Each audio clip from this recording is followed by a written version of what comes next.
Mortal Kombat, the biggest, baddest, bloodiest fighting game series on the market today. The franchise has been killing it, literally, since the early 90s, growing, expanding, and evolving for over 2 decades. Until today.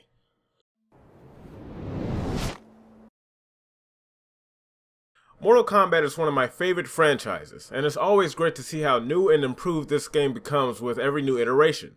But, like they say, all good things must eventually come to an end.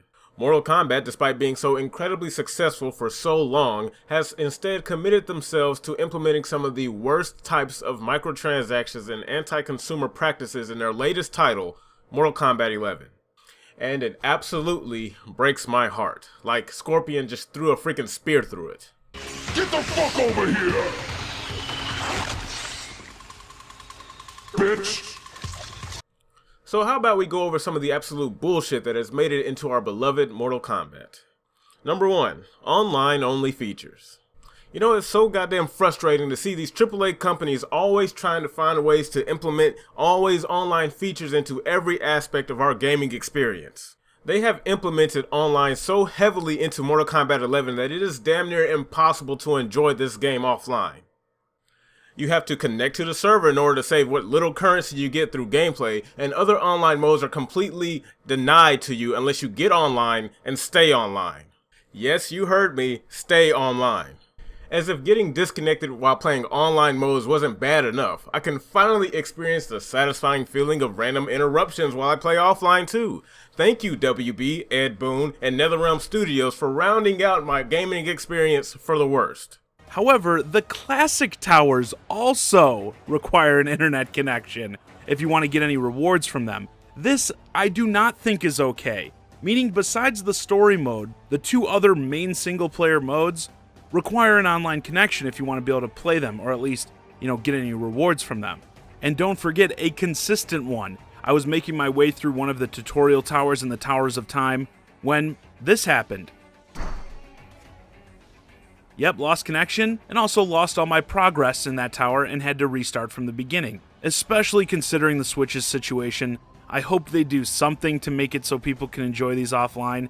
I know this isn't a major problem to a lot of people on other systems, but I think this heavily hinders the portable draw of the Switch version. Number 2, loot box RNG features in the Crypt. It's decisions like this that make me wonder if game publishers and developers even know what gamers want. The Crypt was added to the Mortal Kombat franchise all the way back in 2002 with Deadly Alliance, a fucking huge area full of unlockable stuff for you to just go around and unlock. The only requirement is that you play the game, earning certain coins from certain missions to unlock certain chests that was guaranteed to have a specific reward for all of your hard work. The community would come together to help people find what was rare and the best way to get to it and how to unlock it. But I guess that was too much fun. Here's an idea. How about we take the Crypt, something that everyone has been enjoying as is since it was first introduced, and turn it into a casino? Who doesn't love burning a ton of money on a game with a chance that hardly anybody wins? Oh, and make sure the Crypt is online only. And make sure that the drop rates you earn from in-game missions are low. And make sure anytime you do make any money, you have to connect online first. Fun! Number 3. Intentionally grindy system purposefully designed to aggravate you into spending more money. But Josh, the patch is supposed to come out and make everything better. It's going to reduce the AI difficulty, increase the amount of rewards you get for doing certain things, and give you a big thank you thing full of money for us to spend. So it's great, right? Everything's good, right? Really? You think a patch that tweaks the AI and gives you a bunch of extra money to throw away in RNG land is supposed to make up for this bullshit? They say they're gonna give you 500,000 coins and like 500 blood hearts or whatever the currency is. I've been watching streams of this game and people burn through 100,000 coins in like 10 minutes. I like how they address the issue by just giving you a bunch of money.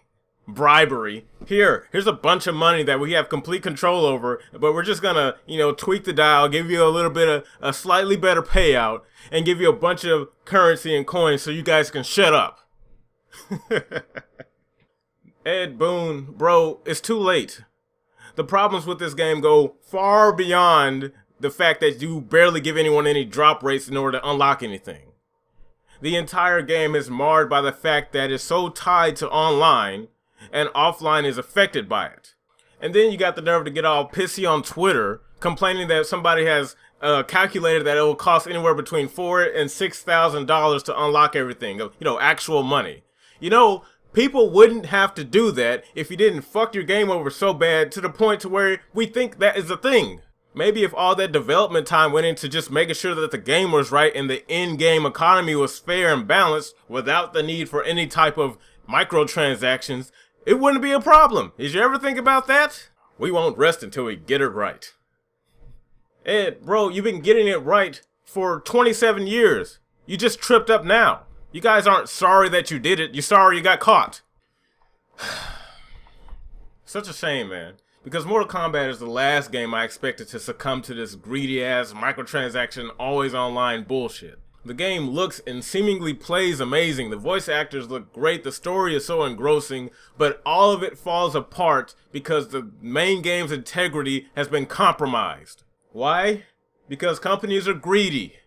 It's never enough. It's not enough that you buy the game. It's that now you have to buy the game and continue paying more into the game infinitely, indefinitely. It's got to be a live service type thing. This fighting game has been fine for years up until this point because companies just can't have enough. I covered this extensively in my videos about Spyro the Reignited Trilogy because this is almost the exact same thing. Parts of your game are inaccessible to you unless you get online. Your offline experience depends on your online connection, your online presence. Does any of this sound familiar to you at all? Alright, first, before I begin the review, I have to mention the EA and developer bullshit that annoys you right off the bat. Why the fuck am I putting in an online passcode to an offline RPG? Give me a fucking break, EA. Your war on used games is getting a little overzealous. And it's really starting to piss me the hell off now. You do this so that you can get some DLC that's clearly ripped from the game in order to justify this crap. You spend $60 on the base game and they still require more from you in order to get the content that is on the disc, or it probably intentionally removed from the disc. You need to pay me money for my product, but you also gotta check into my servers anytime you do anything to save any progress you make in the game. Does that sound familiar to you? A game that with persistent worlds and all that stuff, like an MMO, requires an internet connection. Okay? If people who don't have good ones or don't want to do that, they don't buy that particular game. What you're doing is you're extending that policy to everything, even offline games. You are so... God, you make me so angry that you could do this. I've been with Xbox for what, 10 years now? More than 10 years now. The original Xbox, the Xbox 360. And this is how you repay us. By telling us, fuck you, you need our permission to do everything. Look, guys, I wouldn't be so against this whole digital future if it didn't cause more problems than it solved. If the almighty digital age met or exceeded the benefits provided by physical media, I wouldn't complain. But that's not what's happening. Games are getting more expensive and increasingly restrictive. You can't tell me you've been enjoying this franchise for 27 years up to this point and then look at this game and be like, yeah, it was good. In-game progression now bound to servers. Offline modes that you have been enjoying for decades now inaccessible. What is the point of me saving my game data if you're just going to lock it away from me anyway? You guys think you're doing me a favor? Is that where all the Mortal Kombat 9, 10, and Injustice 1 and 2 money went? Huge servers to hold my game data hostage so you can sell me an alternative means of completing the game? Ed Boon, NetherRealm Studios, Warner Brothers. I never thought you would stoop so low. This is seriously messed up. Hang back, kid. I know I wouldn't want to fight my dad. How about we keep this between me, myself, and I? Never thought I'd stoop so low. You don't know how bad it gets. Losing your arms was just the beginning. I know you suffered. You still do. But you don't betray your unit. And you sure as hell don't betray your family. So, in summation, I cannot in all good faith purchase or endorse Mortal Kombat 11. Just like the Reignited trilogy, it shows up to the party empty-handed. Just chock full of anti-consumer business practices or just shit missing from the disc that you already paid money for up front, forcing you to jump online and get the rest of it. You remember back in Deadly Alliance when you could unlock Frost?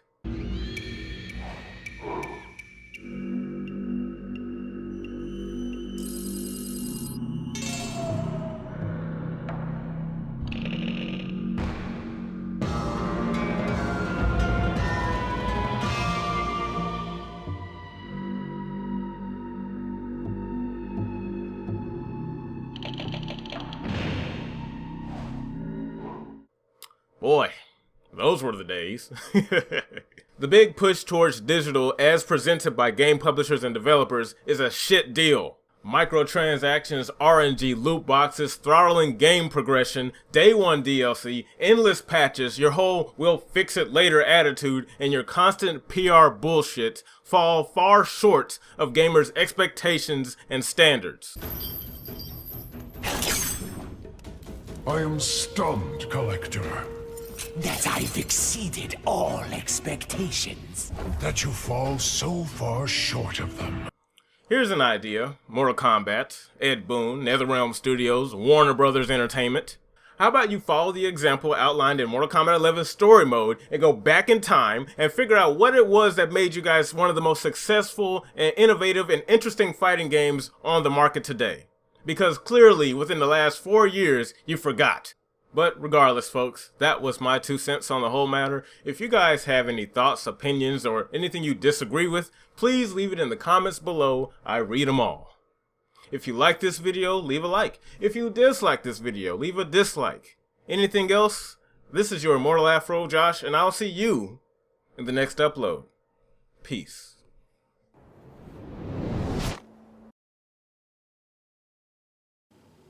It took them out of the game they were playing and told them, get your ass online. That's what it is.